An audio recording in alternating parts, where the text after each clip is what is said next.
environment that I started out in 1981 as my rookie year in firefighting, the environment our new firefighters get in 2017, it sets them up way more for success than we had back, 30 some years ago. And I think we're also through that. It's hard work as firefighting is. It's very hard work. Let's not kid ourselves. It's a grind. But I've also noticed in my career is physically as demanding as it is, mentally demanding it is, it's as much anymore as a social science as it is, that the physical grind of it all.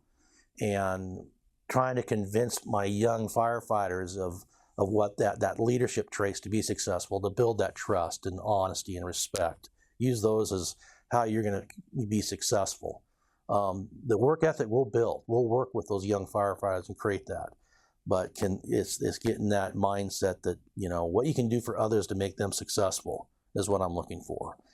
And not what you can do to make yourself successful. Because really, I'll be honest, when I started working in fire in the early 80s, it was just put your head down and dig, and we'll tell you when we want your head up and you can talk or you need to, and maybe that's a little coarse, but and there's still some of that needs to go on at times. I mean, the business can be and the job can be that tough, but we also want our firefighters to be intellectual about this, understand, all the traits and aspects of everything it is to be continuously learning and understanding what's going on in the environment we're putting them in.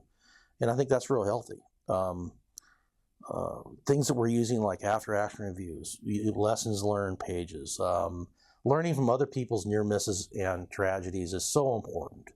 Trying to get away from that hindsight bias, because I know in '94, one of the things we talked about, and maybe it shows kind of how immature we were at that time, was, well, how'd the hotshot crew not come home if they didn't break any of the standard firefighting orders? And that's pretty easy way to look at things. Well, they violated, XYZ of standard firefighting orders. We never thought about the context in which they're working in, the environment they're working in. Because we believe that no one comes to work being reckless and not want to come home that night.